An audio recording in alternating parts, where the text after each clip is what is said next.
Sebelum kita mulai menyaksikan video ini, pertama-tama marilah kita bersolawat terlebih dahulu kepada Nabi Agung Muhammad Sallallahu Alaihi Wasallam. Kalian bisa mengetikkan solawat di kolom komentar ya. Semoga dengan bersolawat, kita mendapatkan syafaatnya yang mulia di dunia dan akhirat, serta selalu dilimpahi rahmat dan keberkahan dari Allah Ta'ala. Amin. Minggu 14 Juni 2025. Pada pukul 1 dini hari, suasana di Israel seketika berubah menjadi mimpi buruk yang menakutkan. Radar pertahanan militer mendeteksi puluhan objek asing berkecepatan luar biasa melesat dari arah timur, rudal-rudal hipersonik Iran.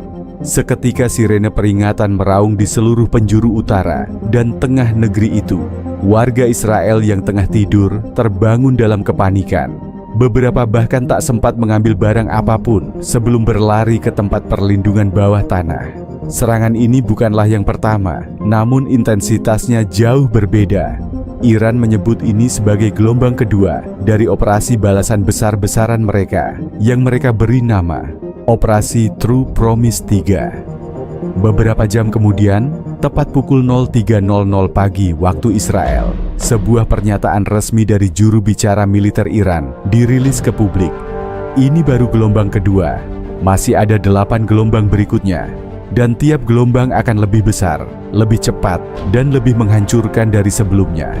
Serangan kami belum dimulai, ini hanya peringatan. Pernyataan itu bukan hanya pesan militer, tapi juga serangan psikologis. Seluruh negeri menjadi tegang. Di media sosial, rakyat Israel mulai bertanya-tanya. Beberapa menyuarakan ketakutan, beberapa lainnya mengutuk pemerintah. Warga panik. Sebagian memilih meninggalkan kota dan melarikan diri ke arah selatan. Tapi semua tahu, tidak ada tempat yang benar-benar aman dari rudal hipersonik. Pukul 03.15, dentuman membelah kota. Serangan datang tak lama setelah pengumuman. Kota Haifa, Be'er-Sheva, dan perbatasan utara dihantam bertubi-tubi. Sistem pertahanan udara Iron Dome dan David Sling yang selama ini dibanggakan Israel tak mampu menangkal semuanya. Terlalu cepat, terlalu banyak, terlalu presisi. Di Tel Aviv, satu rudal berhasil melumpuhkan jaringan listrik di radius 8 km. Di Haifa, gudang senjata dan pabrik elektronik militer terbakar. Beberapa unit intelijen dilaporkan hancur, dan korban jiwa mulai berjatuhan. Jalanan berubah menjadi puing dan lautan asap. Tangisan, teriakan, dan jeritan minta tolong terekam dalam puluhan video amatir yang diunggah oleh warga ke media sosial. Pagi hari, pukul 10.00, gelombang ketiga dimulai. Sebelum rakyat sempat menarik napas panjang, gelombang ketiga dimulai. Jumlah rudal bertambah 2 kali lipat, disertai gelombang drone tempur dari Iran. Kali ini, target serangan bukan hanya instalasi militer, tapi juga fasilitas vital sipil, pembangkit listrik di Haifa, kawasan industri strategis di Ashkelon, dan bahkan kawasan elit di Yerusalem, tempat para pejabat tinggi tinggal. Salah satu rudal menghantam gedung 7 lantai yang diduga sebagai markas unit rahasia. Ledakan itu terekam oleh kamera warga dari kejauhan, menampilkan kilatan api dan asap tebal yang membumbung ke langit.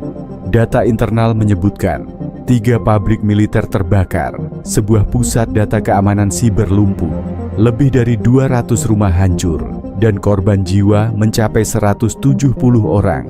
Namun, media resmi Israel hanya menyebut 12 korban meninggal. Aib yang ditutupi, kepanikan yang meningkat, yang membuat keadaan semakin memalukan bagi Israel bukan hanya skala kehancuran, tapi bagaimana mereka mencoba menutupi semuanya. Video-video amatir yang memperlihatkan warga menangis, tentara muda yang terlihat trauma, bahkan seorang reporter yang menangis saat siaran langsung setelah melihat kantornya hancur. Semuanya tiba-tiba menghilang dari media sosial. Akun-akun warga biasa yang menyuarakan ketakutan mereka langsung diblokir. Akses ke platform luar seperti Telegram, X, Twitter, dan TikTok mulai dibatasi secara regional. Salah satu video yang sempat viral sebelum dihapus memperlihatkan seorang wanita tua di pinggiran Tel Aviv menangis sambil berteriak, "Kalian bohong, katanya bunker aman, rudal itu tembus, anak saya meninggal di dalam sana." Dari sumber bocoran internal, pemerintah Israel menghubungi langsung petinggi platform-platform digital internasional. Mereka menuntut penghapusan konten yang dianggap merusak citra nasional. Media-media lokal diberi arahan khusus untuk menyebut serangan ini sebagai terkendali dan tidak signifikan. Namun publik dunia tidak sepenuhnya tertipu.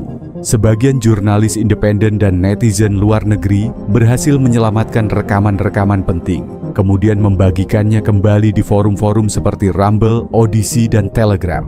Fakta mulai terbuka perlahan-lahan. Di dalam negeri, kepercayaan mulai runtuh. Rakyat Israel mulai bertanya, kenapa Iron Dome tak bisa menghentikan rudal? Kalau kita aman, kenapa video-video kami dihapus? Kenapa korban dibilang sedikit padahal ambulans bolak-balik semalaman? Pertanyaan-pertanyaan ini membuat suasana sosial semakin rapuh. Pemerintah Israel seperti hidup di dua dunia. Dunia media yang penuh optimisme palsu dan dunia nyata yang dipenuhi puing-puing, asap, dan ketakutan. Serangan gelombang kedua dan ketiga bukan hanya mengguncang secara fisik, tapi juga merobohkan fondasi psikologis negara Israel. Mereka kalah bukan hanya karena rudal Iran, tetapi karena kebohongan sendiri yang tak mampu mereka tutupi di era keterbukaan digital. Aib telah tersebar meski mereka berusaha membungkam, dan Iran hanya menunggu. Dengan rudal-rudal berikutnya telah siap meluncur, dan dunia akhirnya mulai membuka matanya. Minggu, 14 Juni 2025, pukul 14.00 siang. Setelah kehancuran yang disebabkan oleh serangan gelombang ketiga di pagi hari, banyak yang mengira Iran akan memberi jeda. Tapi Iran bukan sedang bermain-main. Beberapa jam setelah dentuman terakhir mereda dan debu reruntuhan mulai turun, langit Israel kembali dipenuhi ancaman baru. Pukul 2 siang waktu setempat, Iran secara resmi mengumumkan gelombang keempat dimulai.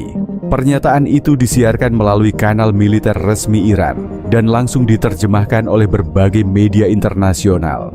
Kami tidak melihat tangisan rakyat Israel sebagai tanda kemenangan. Kami melihatnya sebagai tanda bahwa rezim penjajah itu mulai retak dari dalam. Gelombang keempat akan menunjukkan pada mereka bahwa Tuhan tidak akan tinggal diam terhadap kezaliman. Beberapa menit setelah pengumuman itu, rudal-rudal hipersonik kembali diluncurkan. Tapi kali ini tidak sendiri. Mereka ditemani oleh ratusan drone bersenjata dan drone siluman berkecepatan tinggi.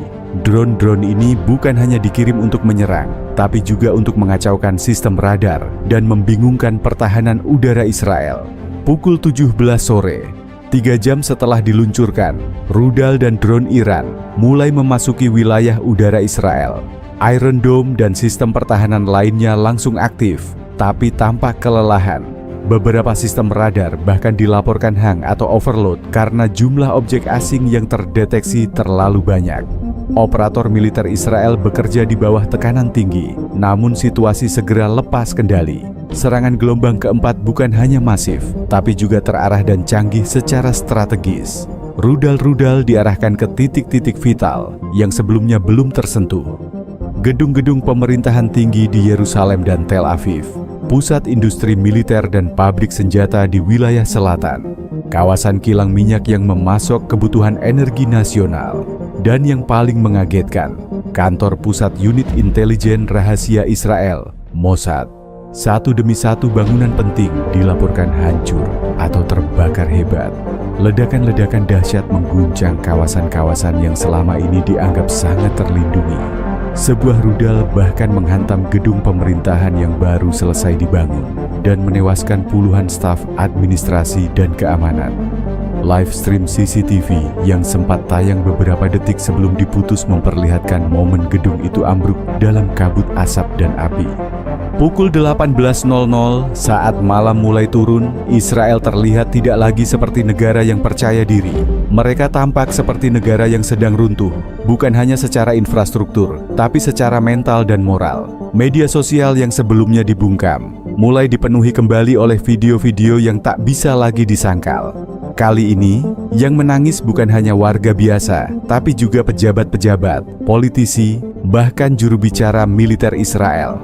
Salah satu video yang mengguncang dunia adalah rekaman yang menampilkan seorang anggota parlemen Israel berdiri di reruntuhan kantornya dengan mata sembab dan suara bergetar. Kepada rakyat Iran, kepada para pemimpin di Teheran, kami mohon hentikan ini. Kami tahu kami salah. Kami tahu kami telah menyakiti banyak pihak, tapi rakyat kami tak sanggup lagi. Kami siap berdamai. Kami siap duduk bersama. Video lainnya memperlihatkan seorang ibu muda bersama anak-anaknya di dalam bunker sempit, menangis sambil memegang papan bertuliskan, "Iran, kami tidak ikut campur. Kami ingin hidup. Tolong hentikan." Beberapa selebriti Israel, atlet, musisi, dan tokoh publik lainnya ikut membuat video pernyataan. Mereka semua menggunakan nada yang sama, meratap, menangis, memohon, dan menyerah. Bahkan sebuah saluran TV nasional Israel yang biasanya tegas dan patriotik, malam itu berubah format. Mereka menayangkan program spesial, Israel Memanggil Perdamaian, dengan tayangan testimoni rakyat dari seluruh negeri, semua dengan wajah sedih dan suara parau. Beberapa pembawa acara bahkan menangis di siaran langsung. Pada titik ini, tidak lagi ada semangat balas menyerang. Tidak ada pidato bernada perang. Tidak ada janji pembalasan. Yang tersisa hanya permintaan damai dan ketakutan massal. Israel tahu, mereka sedang berhadapan dengan kekuatan yang tak bisa mereka kendalikan. Dan lebih dari itu, dengan harga dari kesombongan bertahun-tahun, pemerintah Israel mengirim pesan diplomatik tak resmi ke beberapa negara penengah, termasuk Qatar, Oman, dan Swiss, untuk menjadi jembatan menuju gencatan senjata. Tapi Iran belum menjawab. Mereka tahu musuhnya sedang runtuh, dan mereka belum selesai. Gelombang keempat bukan hanya serangan fisik, tapi juga serangan moral.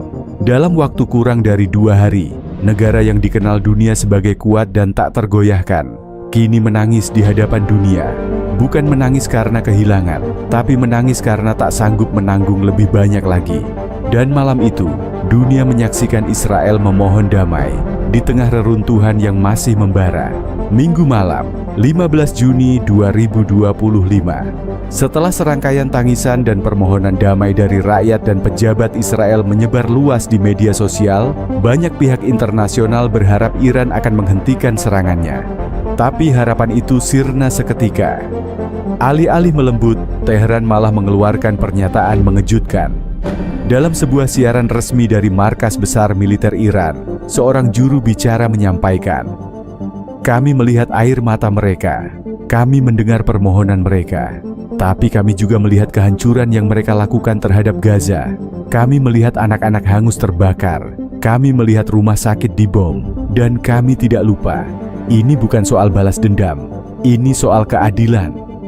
Pernyataan itu diakhiri dengan satu kalimat yang membekas di seluruh dunia.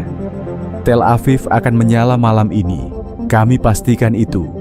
Pukul 22.00, ledakan pertama menghantam Tel Aviv. Sirin serangan udara kembali meraung-raung di seluruh kota Tel Aviv. Warga yang semula mulai berharap situasi membaik, kembali panik dan berhamburan menuju bunker. Tapi kali ini, semua terasa berbeda. Langit tak hanya dihiasi oleh cahaya rudal, tapi juga kilatan api dari drone-drone kamikaze yang mendahului gelombang utama rudal balistik. Rudal-rudal supersonik Iran yang dikenal dengan kecepatan dan presisinya mulai menghantam pusat-pusat utama Tel Aviv. Bahkan sebelum sistem pertahanan udara Israel sempat mengunci target, banyak rudal sudah lebih dulu menghantam sasaran. Sistem Iron Dome, David Sling, hingga Arrow 3 yang selama ini dibanggakan Israel sebagai tameng udara tercanggih di dunia, tidak berkutik. Radar-radar mereka dibanjiri oleh puluhan bahkan ratusan sinyal palsu dari drone siluman, membuat sistem pertahanan lumpuh sesaat yang justru cukup bagi rudal-rudal utama untuk lolos. Pukul 22.10, Tel Aviv terbakar. Dalam hitungan menit, beberapa titik vital di Tel Aviv berubah jadi lautan api. Gedung Kementerian Pertahanan luluh lantak, hanya menyisakan rangka baja hitam terbakar. Markas besar penyiaran nasional Israel hancur setelah dihantam drone kamikaze yang menembus jendela lantai tertinggi.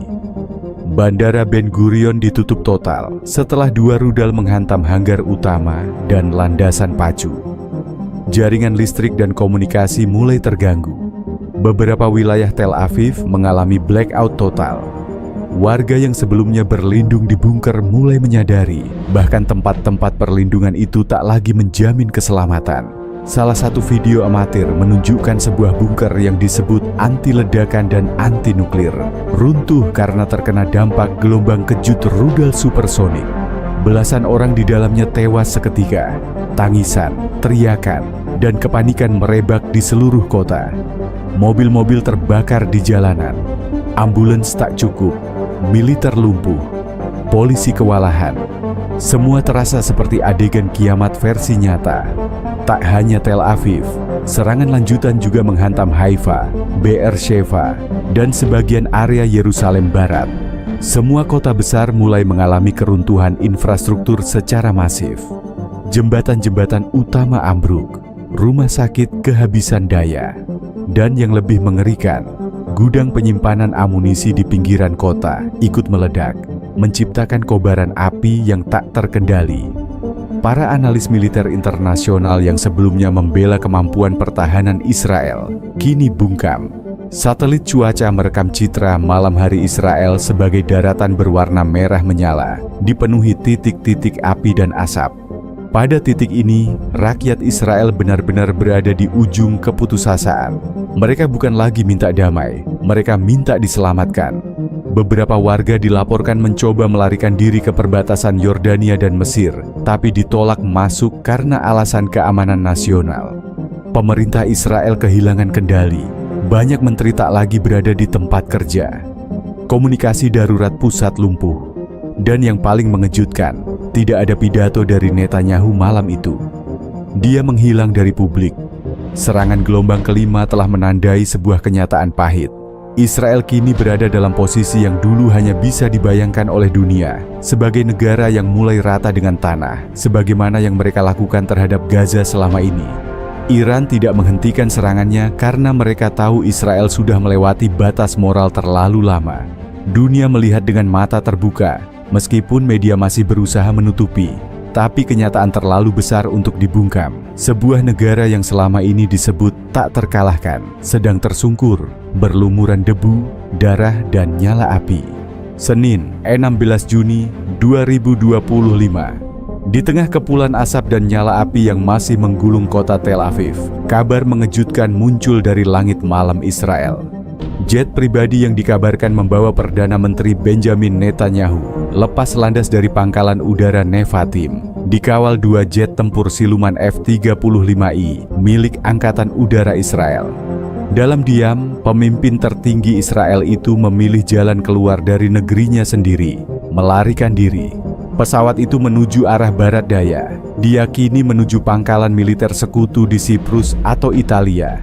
Tak ada pidato pengunduran diri, tak ada permintaan maaf, hanya kepergian diam-diam di tengah malam, meninggalkan rakyatnya dalam kobaran neraka.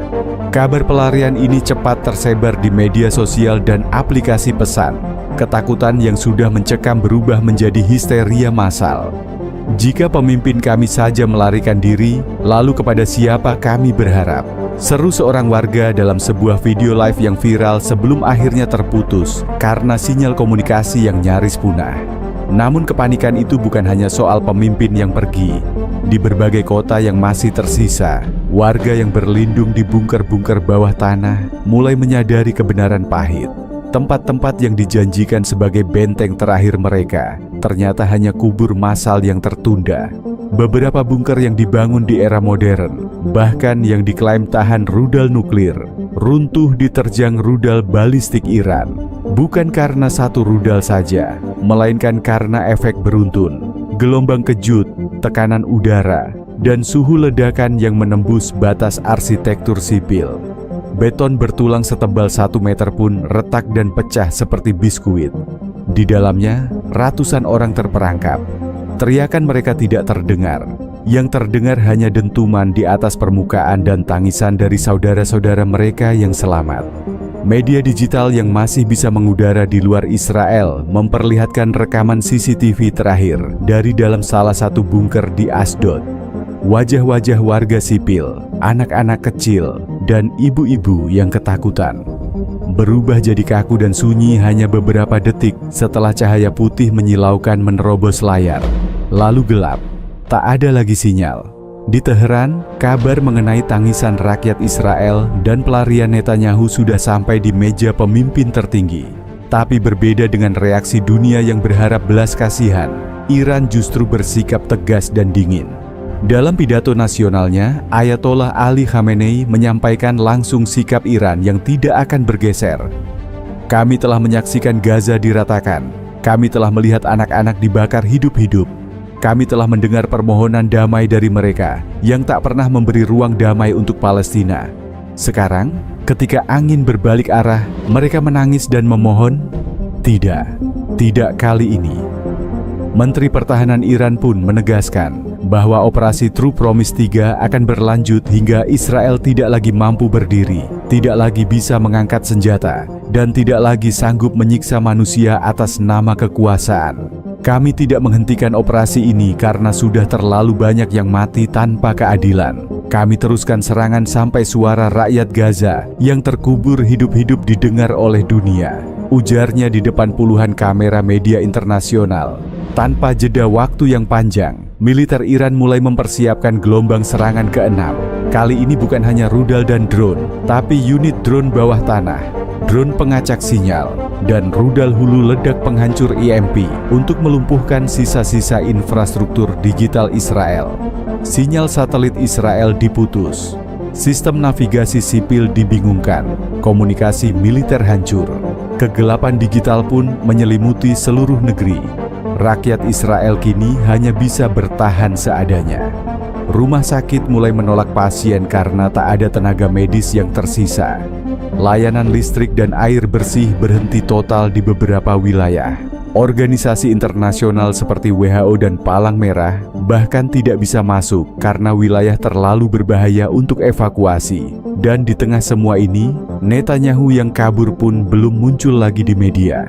Kepergiannya menandai bahwa bahkan orang yang paling percaya pada kekuatan Israel pun sudah kehilangan harapan. Operasi True Promise 3 tidak lagi dianggap sebagai serangan militer biasa. Ia telah menjadi simbol dari puncak kemarahan yang dibentuk selama puluhan tahun penindasan. Israel kini bukan hanya porak-poranda, tetapi telah menjadi lambang kejatuhan arogansi kekuasaan. Iran tidak menyerang dengan kebencian, tapi dengan pesan, dunia harus tahu bagaimana rasanya menjadi Gaza. Dan dunia kini menyaksikan dengan mata kepala sendiri, sebuah negara yang dulu penuh kesombongan, kini tinggal puing-puing. Pukul 23 waktu setempat, langit malam Israel yang biasanya dipenuhi bintang atau cahaya lampu kota yang menyala terang, malam itu berubah menjadi panggung neraka terbuka. Pada pukul 11 malam waktu setempat, gelombang kelima serangan Iran diluncurkan dengan kecepatan dan kekuatan yang jauh lebih dahsyat dari gelombang-gelombang sebelumnya. Rudal balistik supersonik dan drone-drone sakti, begitu media asing menyebutnya, meluncur bersamaan dari berbagai penjuru Iran. Tidak hanya dari pangkalan militer darat, tapi juga dari kapal selam dan pesawat tanpa awak yang telah mengudara sejak siang hari. Dalam sekejap, Yerusalem, Haifa, Netanya, Beersheba, dan Tel Aviv kembali menjadi sasaran utama. Sistem pertahanan Israel, Iron Dome, dan David Sling yang sebelumnya dielu-elukan sebagai tameng langit paling kuat di dunia tampak terengah-engah. Beberapa rudal berhasil dicegat, tapi jumlah dan kecepatan rudal Iran malam itu membuat sistem pertahanan Israel runtuh seperti rumah kartu. Di banyak titik, radar kewalahan membedakan antara rudal sungguhan dan umpan drone siluman yang dirancang khusus untuk mengacaukan sinyal dan membuat sistem Israel saling bertabrakan. Ledakan demi ledakan menghantam jantung kota. Jalanan retak, gedung-gedung tinggi runtuh. Kilatan cahaya dari ledakan rudal membakar langit, dan sirine terus-menerus meraung seperti suara kematian yang tak henti-henti. Warga Israel sudah tak bisa lagi menyebut tempat aman. Rumah hancur, bunker jebol, dan kini bahkan markas pemerintah pun dihantam. Di antara kerumunan yang panik, para pejabat tinggi Israel mulai mencari perlindungan di lokasi-lokasi rahasia yang belum tentu aman. Beberapa dari mereka memutuskan mengikuti jejak Netanyahu, melarikan diri ke luar negeri. Namun yang paling mencolok adalah gelombang pelarian dari jurnalis asing. Jurnalis-jurnalis Amerika Serikat, Inggris, Kanada, Prancis, dan Jepang serentak meninggalkan Israel malam itu.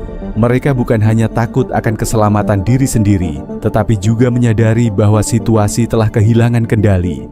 Kami datang untuk meliput perang, tapi ini bukan lagi perang. Ini pembumi hangusan, ujar seorang reporter CNN dalam siaran langsung terakhirnya dari Bandara Ben Gurion sebelum pesawatnya lepas landas.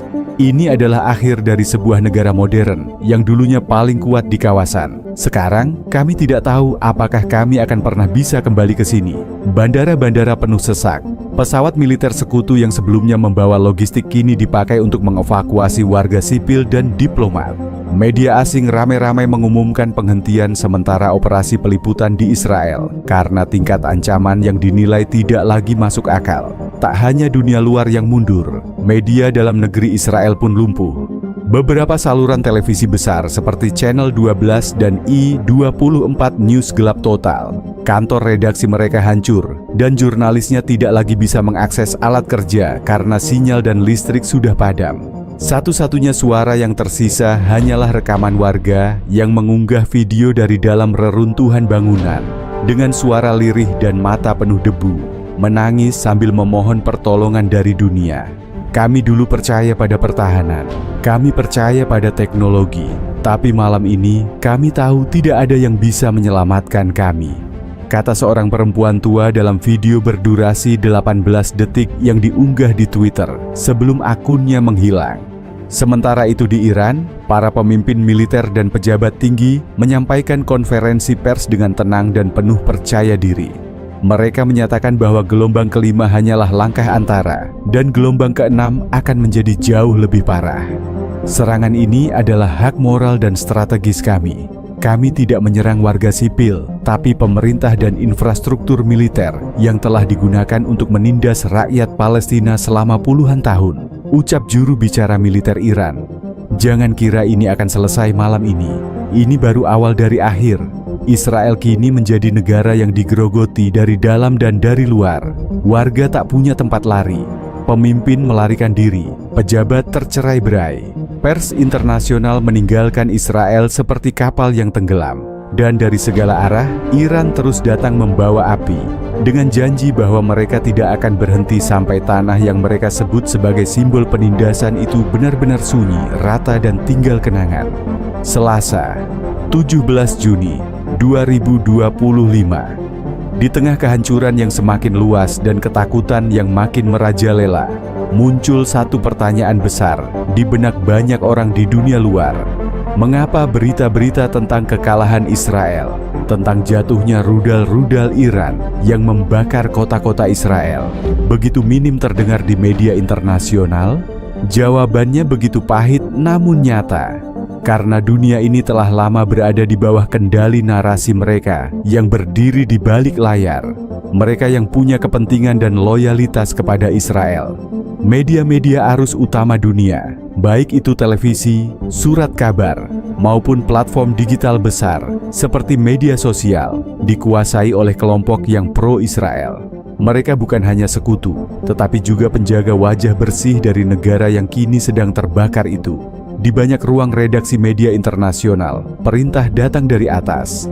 Saring berita dari Israel, fokuskan pada penderitaan warga sipil. Jangan soroti kelemahan militer mereka. Jangan sebut Iran menang. Para jurnalis idealis mengeluh, namun tak bisa berbuat banyak. Bahkan ada yang akhirnya keluar dari pekerjaannya karena tidak tahan harus menulis berita yang dipelintir, dibelokkan agar tampak bahwa Israel adalah korban utama. Kami diberi arahan, jangan tayangkan gambar bunker Israel yang jebol, jangan bahas soal Netanyahu yang kabur, jangan beri ruang bagi suara Iran. Semua harus satu nada. Israel tertekan, tapi tetap heroik, tulis salah satu editor media besar AS dalam akun pribadinya, yang akhirnya ikut diblokir.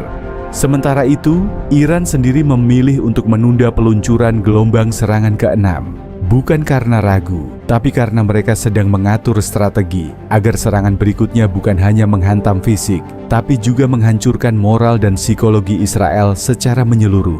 Dalam sebuah pernyataan resmi, juru bicara militer Iran mengatakan, "Kami melihat bagaimana mereka ketakutan, bukan hanya oleh ledakan, tetapi juga oleh bayang-bayang kebenaran. Mereka takut dunia tahu bahwa mereka telah kalah, bahwa pertahanan mereka rapuh, dan bahwa kejahatan mereka kini dibalas. Kami tidak terburu-buru. Waktu ada di pihak kami. Kebenaran juga. Iran tahu, rasa takut yang dipelihara di dalam diam jauh lebih menghancurkan daripada ledakan yang terang-terangan. Dan justru karena dunia tidak melihatnya, warga Israel semakin merasa sendirian dalam ketakutan mereka. Mereka tidak bisa menjerit, tidak bisa memohon bantuan dunia, karena narasi sudah dikunci dan dikendalikan. Namun sejarah selalu mencatat, dan meskipun media mencoba membungkam, ingatan digital dan saksi mata terus hidup. Video-video yang berhasil diselamatkan disebar melalui jaringan dark web dan forum-forum tertutup, menyebarkan kebenaran yang tidak bisa dibunuh. Di balik upaya sensor dan propaganda, dunia perlahan mulai mempertanyakan, jika Israel menang, mengapa mereka menyembunyikan begitu banyak hal? Jika mereka kuat, mengapa mereka takut pada satu video? Dan di titik inilah, dunia mulai membuka mata, meski terlambat, bahwa sebuah bangsa yang dibakar oleh balasan yang setimpal, ternyata jauh lebih rapuh dari yang selama ini dikira. Sebelum berpisah, kami ucapkan terima kasih banyak untuk para penonton yang baik hati karena telah menonton sampai akhir. Jika kalian menyukai video ini, mari bersama-sama mengucapkan Allahu Akbar dan Alhamdulillah sebagai ungkapan keagungan dan rasa syukur atas kekuasaan dan pertolongan nyata dari Allah. Kalian bisa mengetikkannya di kolom komentar ya. Tak lupa juga like video ini, disebarluaskan serta tinggalkan komentar kalian. Semoga Allah memberikan keberkahan rezeki dan umur kalian. Amin.